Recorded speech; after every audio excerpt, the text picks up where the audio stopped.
May I know if this is Miss Amelia? Yes, it's me. And you are? Nice to meet you, Miss Amelia. My name is Henry. I was hired by your father, Mr. Smith, not long ago. He wanted me to keep you away from all of the misshapes and life-threatening dangers that are predicted to happen in the near future. What mishaps? Can you make it more specific? There's something you need to know, Miss Amelia. Your father told me that he has been battling a brain tumor for at least 3 years now. He decided not to tell you about his sickness because making you sad or concerned is the last thing he wants to do. His condition only gets worse as he gets older. Until recently, a flare-up has caused his life to hang on a thread. What? This can't be true. Why did he hide that cold and harsh truth from me? He knows how important he is to me. As my mother left us behind to pursue her own happiness, my father had to assume the responsibility of both man and woman in our family. Yet, not once in my whole life have I ever heard a single complaint from him. He even chose not to remarry so that he could put his heart and soul into raising me. His love for me truly can't be described by words. I can feel how deeply connected you and your father are, and I'm truly sorry for what you have to go through right now. I know this is difficult to bear all at once, but you need to be strong. Mr. Smith anticipated that when everyone knows about his current condition, some unfortunate events may happen to you and your dad's company. That's why I'm here, to make sure that you'll be safe, no matter what circumstances. Are you still with me, Miss Amelia? Yes, continue where you're at.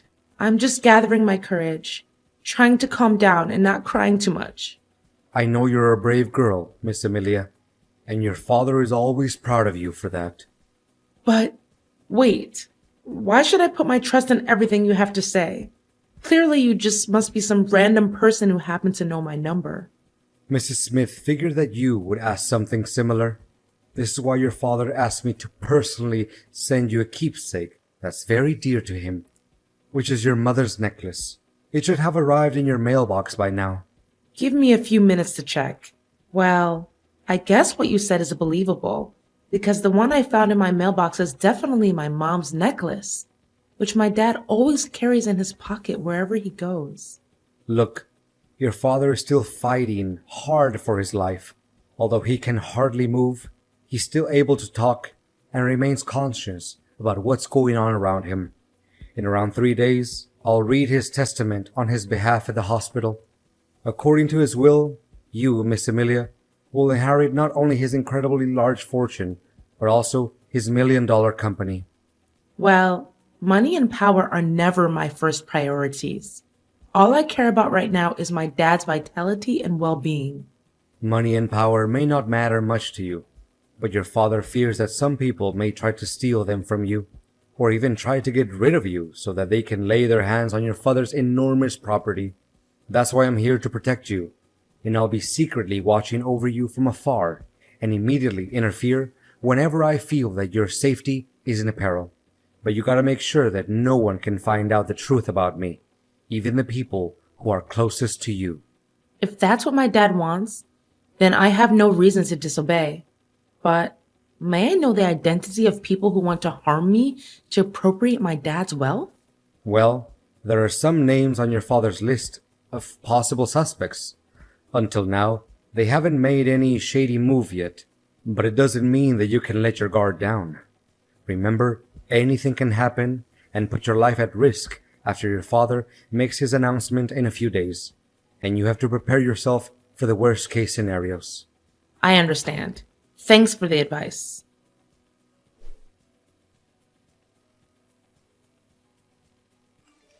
Honey, my heart will be broken into a million pieces if one day I can no longer see my dad again. You know it hurts me as much as it hurts you. But as the doctor said, your father's at the final stage and his chances of making it through are very slim. Please don't say that. It saddens me to an infinite extent. I'm well aware that your dad occupies a very special place in your heart, but now that his part in this lifetime is almost complete, don't you think it's about time that we need to start focusing on keeping up his legacy and make him proud? Legacy? You mean his company? Well, I don't see any point in avoiding this matter. In fact, your father has dedicated his whole life for the growth of the company. Correspondingly, I'm sure that he would want us to take over his place and prolong his thriving business, don't you think? It really doesn't make any sense if you let his lifelong effort go down the drain by worrying too much about his destined demise. I mean, you may have a point in what you're saying, but honestly, there's no spare room for anything else in my mind right now other than my dad's life being on the line. I acknowledge what you have said, and I'm sympathetic to it. However, an organization can't operate without a leader. If you feel like you're not up for the task just yet, it's my duty, as your husband, to help you weather the storm and get through this time. To put it more precisely, I would like to lend you a helping hand and take the responsibility of Chief Executive Officer, the position which your dad used to have. Of course, the company share that your father once held is still under your ownership. So, what do you say? Well, I really appreciate your thoughtfulness towards me. Nevertheless, my dad had stated very clearly and in detail in his statement that he wants me to assume the role of Chief Executive Officer. And for that reason, I'm not planning to do anything that's against his last wish. Wait, do you seriously think that a woman is adequate for such a prestigious leadership role like CEO? Significant positions, especially company leaders, are not a joke, and they're obviously not meant for women, honey. Don't let your brainless things like feminism trick you into thinking that you'll be able to fulfill such a substantial duty. What is your problem with women taking on significant positions at the workplace, really? Amelia, you do realize that women always have to depend on men to get everything done, right? You women can never decide anything for yourself, and you easily let your emotions get the best of you. If you still care about the family that we'll build together, you should reconsider your place and fulfill your duties as a wife, which means doing household chores and bearing my children. Well, I don't see anything wrong with me taking on leadership responsibilities. I graduated top of my class, and I dedicated 7 years to achieve my master's degree and PhD in economics. I even devoted more time working for the company than you did. To back up my words, I'd started from the bottom and I made my way to higher positions step by step. Nothing was handed to me on a silver platter, you know. I know, but don't you think it's a little weird that the husband works as a subordinate to the wife? Why? I don't see anything that's weird about it. Honey, it's about finding the one that's more suitable for the job. That's all. It has nothing to do with the roles we have in our family. I honestly don't have any clue about why I still have to stick with an inferior job title like sales manager. It's literally nothing compared to your position, which leaves me no choice but feeling unfairly treated. I mean, didn't he take any of my hard work into account? You do realize that to get to the point where you're at now, it takes other people at least 3 years? You had it easy enough and got promoted to manager in only 5 months just because you're my husband. I mean, what will other people say? They may think that I'm nothing but merely a parasite in your family. Not getting the highest position of the company doesn't make you a parasite, William. What's wrong with you all of a sudden? I thought you enjoyed your current job. I did, until I figured out how deceitful your father was. He promised that I would take his place after he retired. Now he swallowed his own words and had you take over the position instead. What? How can you make up such a lie? If my father intended to let you take control of the company, he would have told me about it. He never makes any important decisions without letting me know firsthand. Look, William, I don't want us to fight over this kind of thing. We're family. And being family means helping each other out in times of need, not picking a quarrel with one another over power and inheritance. Let me make it clear to you once and for all. If I don't get to work as the chief executive officer of the company, I demand a divorce as soon as possible. What? How could you say that so easily after our 3 years of marriage? And most important of all, in the toughest time of my life, when I'm about to lose my father? Well, your father doesn't treat me very nicely as well. He let you inherit his position because me and him are not biologically related. Guess once an outsider, always an outsider, right? He never saw me as his son after all. I said it. Let me take over your dad's position, or you can consider that our marriage is over. All right. I'll think long and hard about it.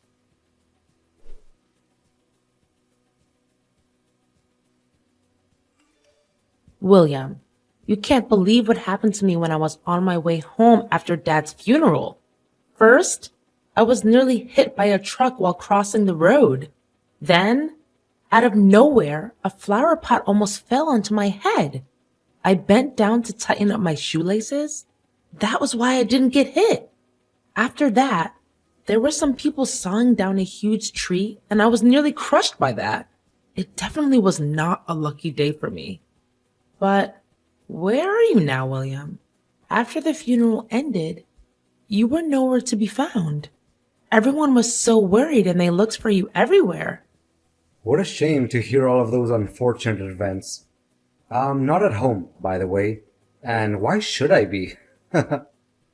What? What are you saying? Well, first of all, now that your father is dead, why should I be around you anymore? After all, it's his fortune and power that I went after in the beginning, not some kind of foolish love between you and I. You're telling me you didn't have any feelings for me in the first place? Not a tiny bit. Do you actually think that I approached you and your family because I fell for you? That's the most ridiculous joke that I've ever heard in my entire life. The only attractive thing about you is your dad's money. But I'm still the one who is in charge of my dad's company, right? How can you be so cocky? Well, not anymore. I now own papers proving that I'm the person who's gonna take over your dad's place as a CEO. He even gave me his shares in the company and every property that he possesses, including the house in which you're living. What? How could it even be possible? That's against the decision that he stated in his testament. There's no way he could do it without my approval. Don't you dare make things up. You know faking legal papers is a serious crime. Why should I be scared of your meaningless threat? My documents certainly comply with the law and regulations. They even contain your own father's handwriting and signature. So how can they be fake? Face the fact that from now on, you'll be officially kicked out of your dad's company and from your own fancy house. However, if you behave well, I'll show some mercy and let you work as a cleaner at the company. I can't believe you can be so ruthless and careless. You make it seem like we were never husband and wife, like we were nothing but strangers. It seems like you can't comprehend the situation very quickly, can't you? Look, it's over between us, and you'll be served with divorce papers soon enough. What's left for me is to enjoy my victory alongside the true love of my life, Luna. She's the one I'm gonna spend the rest of my life with. What? So you've been cheating on me too? How did I not notice that? In my eyes, you were a dutiful husband and a pious son-in-law to my father. You never came home late. You cooked for us whenever I was busy. You even took great care of my dad during his final days of living, as if he was your own biological dad. How did you change all of a sudden? Well, I didn't change anything. All I did was a little acting to cover my true intention. You don't know how much I had to contain myself from laughing as I saw you were blindly believing in everything I did and said. How could you do this to me? I just can't believe all of this. To think how kind me and my dad were to a jerk like you gives me chills down my spine. Kind? Am I hearing it correctly? Your father treated me like dirt. He didn't even let me take over the position that was rightfully mine all along. And you know what? He even had the nerve to, not just one time, scolded me and embarrassed me in front of my coworkers. I literally have no respect for that man. So you were holding a grudge against my dad this whole time? I mean, if he ever criticized you or your work, it was just because he wants you to be a better version of yourself and make progress. Well, now that hypocrite can carry all the criticism with him to his grave. So long, Amelia. Enjoy your homeless life.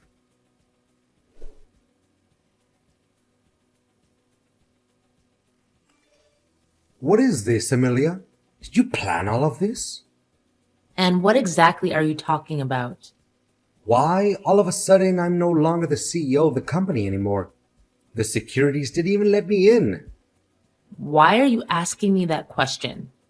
Shouldn't you be the one who needs to interrogate your own conscience about all the good deeds you did behind my back? I can't believe such a cruel, heartless, and gruesome person like you would exist. What are you trying to say? Spit it out. Stop playing the fool.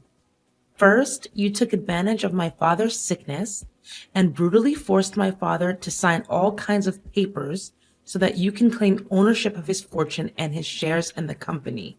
You threatened him, grabbed him by his neck. You even beat him ruthlessly. For a person that had only days to live like my father, how could he bear such an act of violence? You knew that, and you left him there dying all alone. It was you who killed my father. Hold on. Are you even listening to your own voice right now? Don't just accuse someone out of nowhere without evidence.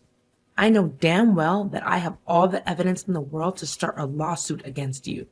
Do you know what I'm possessing right now? Full-length footage of you torturing my dad so that you can achieve your evil ambition. It was recorded by the hospital's cameras. Never in my worst nightmare could I imagine that one day my dad would be tortured to death by his own son-in-law. What? I thought I took care of it. You did do something about it. But fortunately, my bodyguard was smart enough to trace you down and recover the footage. Where the hell did you get yourself a bodyguard? That's just insane. I think what you just said is just a work of your imagination. I mean, you're just talking nonsense to scare me. Not only that, my bodyguard also provided the police with evidence proving how you and your mistress pulled off every scheme you could come up with to murder me so that no one could ever threaten your throne anymore. Honestly, I can't imagine how wicked and cold-blooded you can get in order to seize what you want. Just in the morning, if my bodyguard hadn't tested the food before giving it to me, I would have been poisoned to death. Guess you also bribed the hotel staff, right? Just like every other sin you committed when you were working for my dad, right? You'd better watch your mouth, you wretched. Let me see. Faking receipts, taking bribes, embezzling the company's operating budget, leaking confidential information to other competitors, and not to mention murdering my father and failed attempt to assassinate me? I'm done arguing with an inhumane person like you. If I were in your shoes right now, I would start coming up with any possible reasons to defend myself in front of the court. Oh no, I think a police officer is knocking at my door. What should I do? Please, withdraw your complaint along with the evidence. You can't do this to me. Your days of abusing your power and violence are over, William. Don't ever let me see your face again.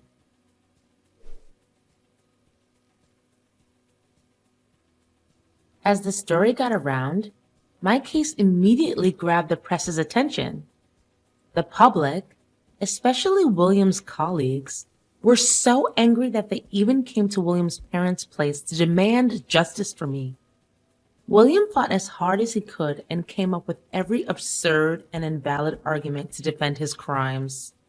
However, with all the evidence that my bodyguard secretly helped me gather, I still won the case. Finally, my ex-husband's mask was exposed along with all of the dreadful crimes that he committed for the sake of power and money. William was sentenced to 20 years in prison, and all of his property was confiscated and returned to its rightful owner, which is me, the CEO of my dad's company. Being a competent, talented woman with a solid academic background, The substantial duty of a leader doesn't slow me down at work. In fact, it helps my capacity and qualities stand out, which contributes to fortifying the position at the company. My bodyguard is still doing a great job at protecting me from every danger I could possibly encounter. Well, he's not only my bodyguard anymore, but he's also my best friend, a person who I can share each and every one of my secrets with, and most importantly, he's my future husband.